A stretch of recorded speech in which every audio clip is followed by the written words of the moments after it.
सावन आते ही भोले के भक्तों का हुजूम देखने को मिलता है। कांवड़िया कांवड़ लेकर हरिद्वार की तरफ निकल पड़ते हैं। धूमधाम से कांवड़ यात्रा में कई लोग जाते हैं। ऐसे में झांसी से एक तस्वीर सामने आई है जहां बच्चे कांवड़ लेकर निकल पड़े हैं। तस्वीरों में आप साफ देख सकते हैं कि बच्चों के चेहरे पर किस तरीके से खुशी झलक रही है। साथ में उत्साहित होकर इस कांवड़ यात्रा में शामिल हुए हैं। साथ ही सिर्फ बच्चे ही नहीं, बुजुर्ग महिलाएं भी नारंगी साड़ी में सिर पर मटका लिए इस कांवड़ यात्रा के लिए निकल पड़ी हैं।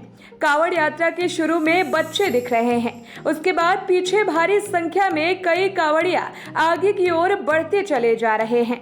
साफ देखा जा सकता है कि किस तरीके से शिव की भक्ति में भक्त डूबे हुए हैं। बता दें कि 2 साल बाद कांवड़ यात्रा हो रही है, इसलिए लोगों के मन में कांवड़ को लेकर काफी ज्यादा उत्साह देखा जा सकता है। कांवड़ यात्रा कोरोना के कारण नहीं हो पाई थी। जानकारी दे दें कि उत्तर भारत में भी गंगा जी के किनारे के क्षेत्र के प्रदेशों में कांवड़ का बहुत ज्यादा महत्व है। राजस्थान के मारवाड़ी समाज के लोगों के यहाँ गंगोत्री, यमुनोत्री, केदारनाथ, बद्रीनाथ के तीर्थ पुरोहित जो जल लाते थे और प्रसाद के साथ जल देते थे, उन्हें कांवड़िया कहते हैं। ये लोग गोमुख से जल भरकर रामेश्वरम ले जाकर भगवान शिव का जलाभिषेक करते थे। यह एक प्रचलित परंपरा थी।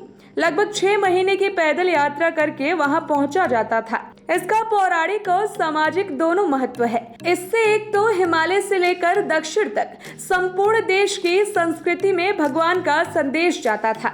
इसके अलावा भिन्न भिन्न क्षेत्रों की लौकिक और शास्त्रीय परंपराओं के आदान प्रदान का बोध होता था।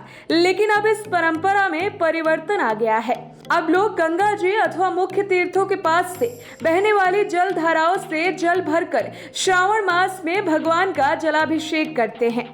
हमारे शास्त्रों सहित भारत के समस्त हिंदुओं का विश्वास है कि कांवड़ यात्रा में जहां जहां से जल भरा जाता है वह गंगा जी की धारा से ही लिया जाता है।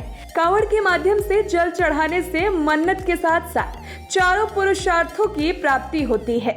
आपको बता दें कि हरिद्वार से जल लेकर दिल्ली, पंजाब आदि प्रांतों में करोड़ों यात्री जलाभिषेक करते हैं। यह यात्रा लगभग पूरे श्रावण मास से लेकर शिवरात्रि तक चलती है। इस बार श्रावण की शुरुआत 14 जुलाई से हो चुकी है। इस मौके पर देश भर के शिवालय और शिव मंदिर में भगवान शंकर की आराधना के साथ शिवलिंग पर श्रद्धालु जलाभिषेक कर रहे हैं। कई जगहों पर कांवड़ यात्रा होती है, जिनमें कांवड़िए कांवड़ में जल लेकर भगवान शंकर का जलाभिषेक करते हैं। इस यात्रा को कांवड़ क्यों कहा जाता है, ये भी सवाल कई लोगों के मन में उठता है।